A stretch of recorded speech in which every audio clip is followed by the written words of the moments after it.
Chers téléspectateurs d'Africa 24, bienvenue dans l'interview. Notre invité du jour nous vient du Sénégal. Il est le directeur général de la planification et des politiques économiques. Cette structure est en charge de la production de données et de statistiques fiables actualisées sur les performances économiques du Sénégal. Monsieur Pierre Diagne, merci d'avoir répondu à notre invitation. Merci, M. Fofana. Je vous explique le principe de cette émission. Vous avez des questions qui sont contenues dans les plaquettes déposées sur cette table. Vous allez les lire une à une. Première question, s'il vous plaît. Le plan Sénégal émergent. Oui, le plan Sénégal émergent, c'est le référentiel en matière de politique de développement du Sénégal aujourd'hui. En termes macroéconomiques, quelles sont les retombées de ce plan Sénégal émergent sur les performances du Sénégal? Merci, M. Fofana. Le plan Sénégal émergent, comme vous l'avez si bien dit, est aujourd'hui le référentiel en matière de politique économique et sociale au Sénégal. C'est une nouvelle stratégie de développement donc, qui a été adoptée par les autorités sénégalaises en 2014 et qui s'appuie sur une vision, celle d'un Sénégal émergent en 2035 avec une société solidaire et dans un état de droit. Je crois que c'est extrêmement important et fort, cette vision. Après 3 années de mise en œuvre, effectivement, aujourd'hui, on peut dire que ce plan a effectivement transformé l'économie sénégalaise à travers ces investissements dont je parle qui ont été réalisés. Je crois que quelqu'un qui vient au Sénégal aujourd'hui, il voit tout de suite le développement, par exemple, du centre urbain, le nouveau centre urbain de Diamniadio, qui est à 30 km de Dakar. Il voit d'autres infrastructures qui ont été mises en place, qui ont été finalisées en tout cas sur sa période, comme l'aéroport international Blaise Diagne, le prolongement de l'autoroute jusqu'à l'aéroport, l'autoroute également qui va Ila Touba, le lancement récemment du train express régional qui va faire la liaison entre Dakar et l'aéroport, mais aussi d'autres infrastructures comme également le prolongement de la VDN qui va passer par l'autre côté de Dakar, et des investissements privés aussi qu'on a eu entre-temps. Est-ce que déjà vous avez pu évaluer les retombées de ces investissements du plan Sénégal émergent sur les performances globales de l'économie sénégalaise? Les retombées, on les perçoit effectivement dans les indicateurs macroéconomiques ou les indicateurs sociaux que nous avons. Aujourd'hui, quand vous regardez le cadre macroéconomique du Sénégal, il est totalement assaini. Nous avons une croissance économique au-delà de 6% depuis 2015. En 2015, nous avions une croissance de 6,5%. En 2016, une croissance de 6,7%. Et en 2017, nous attendons une croissance de 6,8%. Et les résultats à date indiquent qu'au minimum, nous atteindrons cette croissance. Donc, du point de vue de la croissance, 3 années de croissance de plus de 6%, c'est du jamais vu au Sénégal depuis 40 ans. En général, effectivement, il est arrivé qu'on connaisse des croissances de plus de 6%, mais qui étaient souvent suivies par une baisse l'année suivante. Mais un autre aspect qui est très important, toujours dans le plan Sénégal émergent, c'est que cette performance du point de vue de la croissance est obtenue dans un contexte de faible inflation, mais dans un contexte de réduction des déficits. Les déficits budgétaires ont très fortement baissé sur la période. Je rappelle qu'en 2011, nous avions un déficit de 6,7% du PIB. Et en 2017, nous attendons un déficit de 3,7% du PIB. Donc ça fait 3 points de PIB de gagné en 5 ans. C'est quelque chose qui est énorme. Dans le même temps, ces investissements du plan Sénégal émergent s'appuient sur de l'endettement. Investissement contre surendettement. Quel équilibre faut-il trouver finalement? Alors, vous savez, dans nos pays, en général, nous avons un besoin extrêmement important en matière d'infrastructures, que ce soit dans l'éducation, dans la santé, dans les infrastructures physiques, routières, aéroportuaires, etc.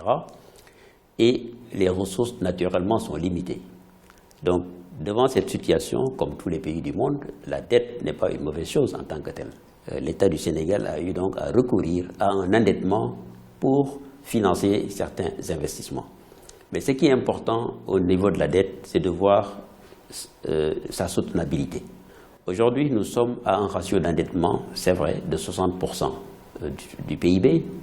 Mais ce ratio d'endettement, d'abord, il n'est pas encore à la limite qui est admise dans le cadre de la surveillance multilatérale. Je rappelle que l'indicateur pour la surveillance multilatérale de ratio d'endettement est fixé à 70%. Nous sommes encore à 60%. C'est vrai que la progression a été certainement rapide, mais la dette est encore sous contrôle. Parce qu'au niveau du gouvernement du Sénégal, il y a une stratégie d'endettement qui privilégie les dettes concessionnelle, c'est-à-dire tous les crédits qui ont une concessionnalité d'au moins 35%. C'est souvent la dette qu'on contracte avec la Banque africaine de développement, avec la BID, avec la Banque mondiale, etc. De nombreuses institutions ont interpellé les pays d'Afrique subsaharienne sur le niveau d'endettement de leurs économies. Est-ce qu'il y a une alternative à l'endettement? Peut-on viser l'émergence sans s'endetter? Oui, il faut s'endetter, mais c'est vrai qu'il ne faut pas s'endetter n'importe comment. Il faut s'endetter, mais il faut veiller à ce que la dette soit soutenable. Parce que quand vous êtes dans un endettement qui n'est plus soutenable, effectivement, vous allez dans d'autres difficultés. Parce que non seulement quand la dette est très lourde, au point de devenir insoutenable, ça signifie que vous allez faire face à un service de la dette extrêmement important. Et quand on dit vous faites face à un service de la dette très important, non seulement ça vous donne moins de marge de manœuvre budgétaire pour pouvoir faire face à vos investissements, et la situation de surendettement dans laquelle vous êtes fera également que demain, si vous voulez également prendre la dette, soit les conditions vont être très chères, ou bien vous ne trouverez même pas quelqu'un qui va vous prêter. Question suivante, s'il vous plaît. Quelle appréciation portez-vous sur les performances macroéconomiques du Sénégal en 2017? Un taux de croissance de 6,7%, un déficit budgétaire maîtrisé à 3,7%, un taux de compétitivité de 2,5%. Que traduisent concrètement ces données? Nous sommes aujourd'hui à 6,8% de croissance attendue en 2017. Je pense que le fait de faire une croissance sur 3 années commence déjà à porter ses fruits. Parce que la finalité, ce n'est pas seulement de faire la croissance, mais c'est le développement économique en tant que tel. Aujourd'hui, quand vous regardez les autres indicateurs, effectivement, la tendance, c'est à l'amélioration. Parce que ce qui est important d'abord, c'est cette croissance. Qu'est-ce qui porte cette croissance? Est-ce qu'elle est inclusive? Aujourd'hui, au Sénégal, la croissance a été portée en grande partie, en tout cas par l'agriculture, où on a une bonne partie des Sénégalais qui travaillent. Et cela est extrêmement important parce qu'en améliorant le revenu de ces Sénégalais qui travaillent dans le secteur agricole, on donne plus de chances d'avoir donc cette croissance inclusive. Ces données sont souvent contestées ici au Sénégal, notamment le taux de croissance, tant il tranche avec le vécu des populations qui ne voient pas concrètement les retombées de ces chiffres qui sont brandis par l'exécutif. Que répondez-vous à cela? Oui, ça c'est normal. Je crois que c'est un problème purement statistique. Souvent, l'exemple que j'aime donner, c'est sur l'inflation. Quand vous avez dans votre panier de consommation de biens pour l'essentiel, c'est-à-dire que quelqu'un qui a dans son panier une forte proportion de riz et une forte proportion de notre produit. L'inflation qu'on calcule, c'est la moyenne sur tous les prix. Mais s'il se trouve que sur ces deux produits, on a noté de forts niveaux d'inflation, effectivement, vous avez beau dire que l'inflation est à 1%, ce ménage ne verra que l'augmentation des prix qu'il subit. Et il ne va jamais accepter que l'inflation moyenne tourne autour de 2% ou 1,5%. Ça, c'est tout à fait normal. Et sur la croissance, on vous dira, oui, croissance, ça ne se mange pas, où sont les effets, etc. Je dis également souvent que quand vous prenez la Chine a fait une croissance de plus de 10% pendant presque 30 ans avant qu'on ne commence véritablement à parler de la Chine. Donc le Sénégal ne peut pas venir d'une croissance moyenne de 3% sur 10 ans, subitement maintenant passer sur un autre palier de 6% en 2 ans, 3 ans, et que vous commencez à voir véritablement tous les fruits. Les taux de croissance sont souvent utilisés par les institutions financières, les États, comme par avant pour donner une idée globale de la situation économique des pays. Ce n'est pas souvent compris par les populations. Pour la gouverne de nos téléspectateurs, est-ce que vous pouvez nous expliquer comment se calcule concrètement un taux de croissance et que reflète-t-il?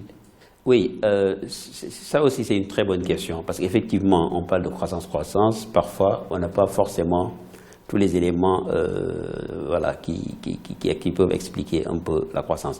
De façon très simple, la croissance c'est l'augmentation du produit intérieur brut entre deux périodes. Quand vous produisiez, vous aviez un PIB de 100 l'année 2016, et qu'en 2017, vous passez de 100 à 105, effectivement, vous avez augmenté de 5 ou de 5%. Et c'est ce 5% qui reflète donc la croissance que vous avez. Maintenant, la vraie question, ce n'est pas le calcul juste de cette variation, c'est peut-être même cette notion de PIB. parfois. Le PIB, c'est, disons en termes simples, la somme de l'ensemble des valeurs ajoutées, des richesses qui ont été produites par le pays sur une année donnée. Et là, on essaie d'évaluer toutes les richesses qui ont été produites. Monsieur Ndiaye, nous arrivons à présent à la question joker que je m'en vais vous lire. La production des premiers barils de pétrole au Sénégal est attendue à partir de 2021. Est-ce qu'on peut s'attendre à une croissance économique à 2 chiffres? Oui, tout dépend du niveau de production. Pour l'instant, toutes les statistiques du Sénégal n'intègrent pas encore la dimension pétrole, parce que tout simplement, pour l'intégrer, il faut avoir des hypothèses solides sur la production qu'on va faire en 2021. Et je crois que les majors sont en train de travailler sur leur business plan. Et en 2018, en principe, on devrait avoir certaines informations sur cette question qui nous permettront de vous dire exactement la croissance vers laquelle nous allons. Mais au niveau des services techniques, nous avons déjà commencé tous nos travaux de simulation. On peut faire des simulations sur 100. Si on produit 100 000 barils jour, qu'est-ce que ça va nous donner? 50 000 barils jour, 150 000 barils jour, etc. Des taux de croissance très importants pour le Sénégal en perspective avec la production du pétrole. Nous aurons le temps de vérifier tout cela dès que les champs pétroliers seront mis en service. Monsieur Ndiaye, merci d'avoir répondu à notre invitation. Merci beaucoup, M. Fofana. Quant à vous, chers téléspectateurs, nous vous laissons en compagnie des programmes d'Africa 24 et merci pour votre fidélité. À très bientôt pour un nouveau numéro de l'interview.